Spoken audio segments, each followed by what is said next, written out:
اس کی مسکراہٹ دیکھ کر نہ جانے کیوں نورین کو ایسا لگا کہ جیسے کسی کتے نے دانت دکھائے ہوں۔ نورین ان جھمکوں کے تصور میں گم سی ہو گئی۔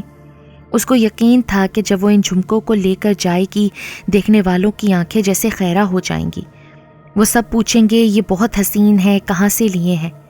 بہرحال وہ خیالات کی دنیا سے اس وقت باہر آئی جب دکاندار نے اس کو مخاطب کیا، محترمہ یہ آپ کے جھمکے کتنے کے ہیں؟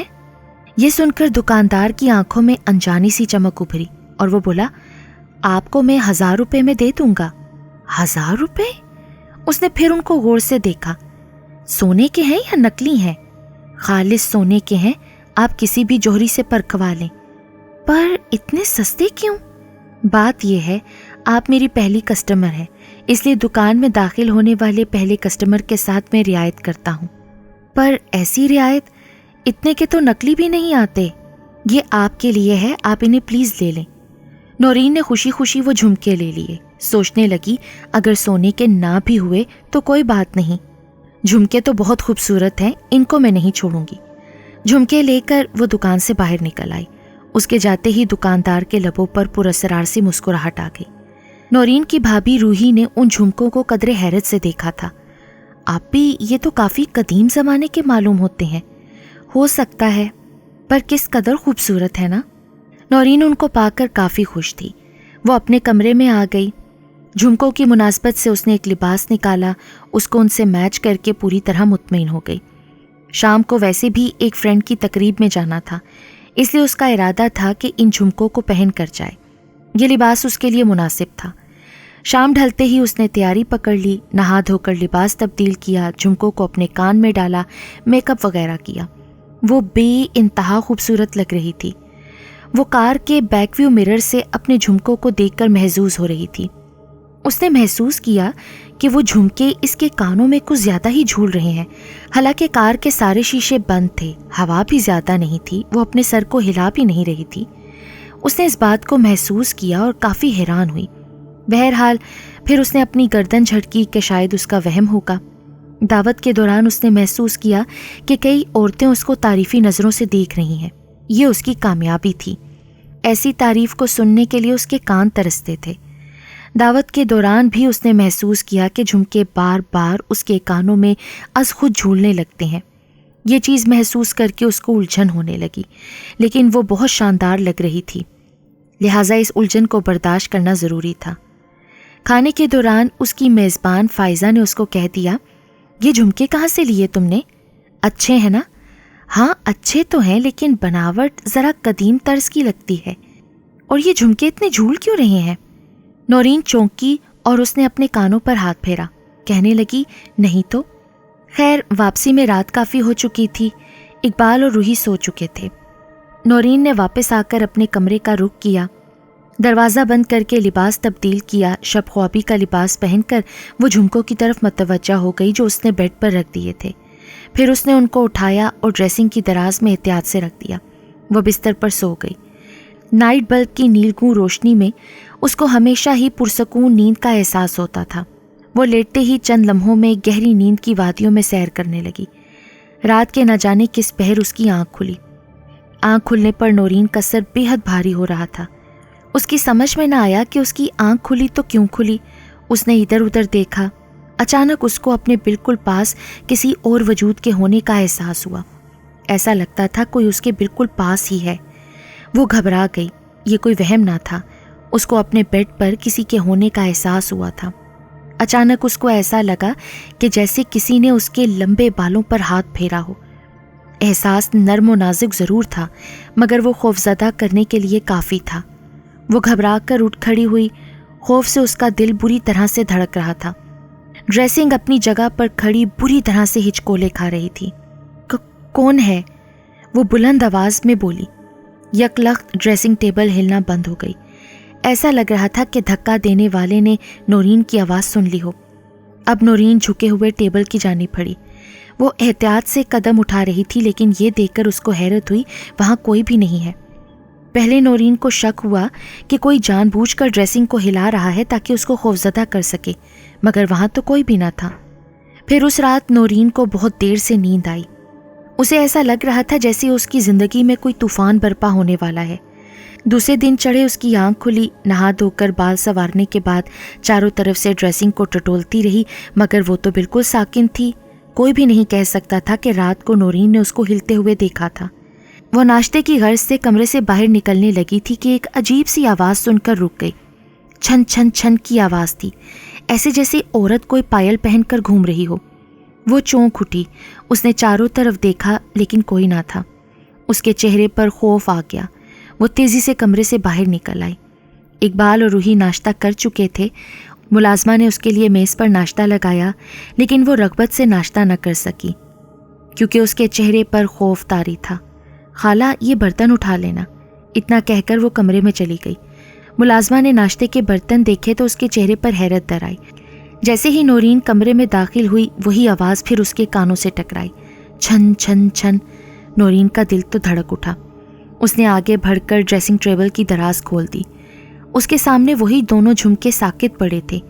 اس کو اچھی طرح یاد تھا کہ دونوں جھمکوں کو اس نے اچھی طرح سے تھیلی میں لپیٹ کر رکھا تھا، مگر اس وقت وہ کھلے پڑے تھے۔ اس نے کچھ سوچ کر جھمکے اٹھائے، ان کو ہوا میں لہرایا۔ دوسرے ہی لمحے وہ چونک گئی۔ چھن چھن کی آواز ان جھمکوں سے آ رہی تھی۔ حیرت اور خوف سے اس کی آنکھیں پھٹی کی پھٹی رہ گئیں۔ ایسا کیسے ہو سکتا ہے؟ اس کا یہ مطلب تھا کہ وہ آواز ان جھمکوں سے آ رہی تھی۔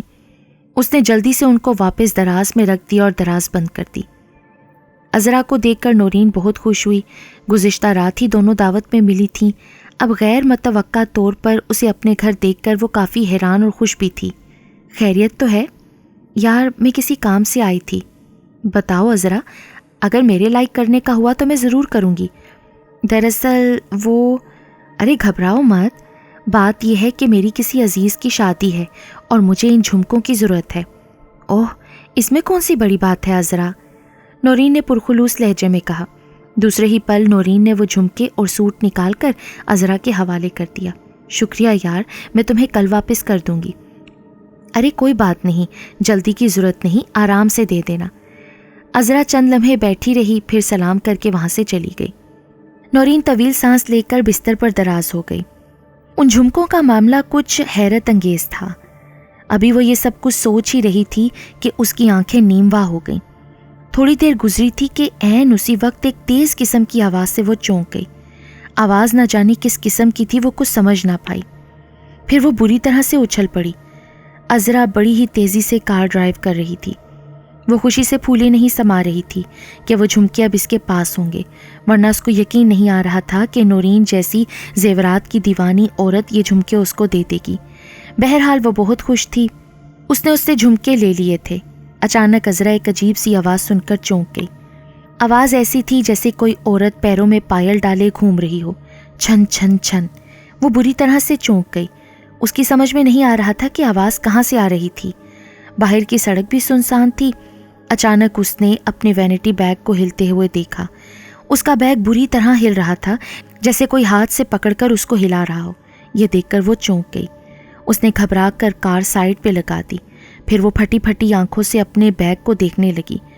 اس نے ڈرتے ڈرتے بیگ کو ہاتھ لگایا تو اس بیگ کی حرکت خود بخود رک گئی۔ ابھی وہ حیرت سے دیکھ رہی تھی کہ اچانک ڈرائیونگ سیٹ کے شیشے کو کسی نے ہاتھ سے بچایا۔ اس نے گردن گھما کر اس طرف دیکھا تو وہ چونک گئی۔ باہر ایک عورت کھڑی تھی۔ اس کے جسم پر دلہنوں والا لباس تھا۔ اس نے گھونگھٹ نکالا ہوا تھا۔ لباس کو دیکھ کر یہ کوئی نہیں کہہ سکتا تھا کہ اس کے عروسی جوڑے کا تعلق کسی جدید فیشن سے ہوگا۔ وہ نہایت قدیم تھا۔ ایسا لباس 70-80 سال پہلے یا اس سے بھی پہلے پہنا جاتا ہوگا۔ ابھی وہ اس کو دیکھ ہی رہی تھی اور سوچ رہی تھی کہ اتنی گرمی میں اس قدر بھاری سوٹ پہن کر گھومنے والی یہ عورت کون ہے کہ اچانک اس کے بیگ کی زپ خود بخود کھل گئی۔ اس کے بعد کا منظر دیکھ کر عذرا کے حلق سے چیخ نکل گئی، کیونکہ منظر اتنا خوفناک تھا کہ وہ جھمکے پرس سے خود بخود باہر ہوا میں معلق ہوئے۔ اچانک شیشے کو اس عورت نے دوبارہ بجایا۔ عذرا اس کی طرف متوجہ ہو گئی۔ عذرا کے دیکھا دیکھی اس نے گھونگھٹ اٹھا دیا۔ گھونگھٹ کے پیچھے جو کچھ تھا اس کو دیکھ کر عذرا کی نہ رکنے والی چیخیں شروع ہو گئیں۔ عذرا کو دلہن کے لباس میں ایک انسانی ڈھانچہ نظر آیا۔ لاؤ میرے جھمکے۔ اس نے اپنا استخوانی ہاتھ عذرا کی جانب بڑھایا۔ یہ دیکھ کر اس کی آنکھوں میں بے پناہ خوف در آیا۔ وہ جھمکے پھر تیرتے ہوئے خود بخود اس استخوانی ہاتھ میں چلے گئے۔ عذرا کا سر اسٹیئرنگ سے جا ٹکرایا اور وہ بے ہوش ہو گئی۔ چھن چھن چھن کی آواز بدستور نورین کے کانوں میں گونج رہی تھی۔ وہ سنگھار میں اس کی طرف متوجہ ہوئی کیونکہ اس کو یوں لگ رہا تھا جیسے اس کی دراز لرز رہی ہو۔ اس نے فوراً ہی دراز کو آگے کھینچا اور زور سے اچھل پڑی۔ جھمکے دراز میں موجود تھے۔ یہ بات یقینی تھی کہ وہ آوازیں انہی جھمکوں سے نکل کر کمرے میں گونج رہی تھیں۔ وہ پھٹی پھٹی آنکھوں سے ان جھمکوں کو گھور رہی تھی۔ اسے وہ وقت یاد آ گیا تھا جب اس نے عذرا کو اپنے ہاتھوں سے جھمکے دیے تھے۔ وہ انہیں اپنے بیگ میں ڈال کر روانہ ہو گئی تھی۔ یہ کیسے ممکن ہو سکتا ہے؟ اف خدایا، یہ کیا چکر ہے؟ ابھی وہ انہی سوچوں میں تھی کہ اچانک فون کی آواز سن کر وہ اچھل پڑی۔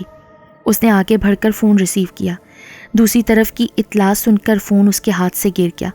اب وہ فون کو اس طرح گھور رہی تھی کہ جیسے اس میں سے عفریت نکل کر اسے چبا جائے گی۔ بات ہی کچھ ایسی تھی۔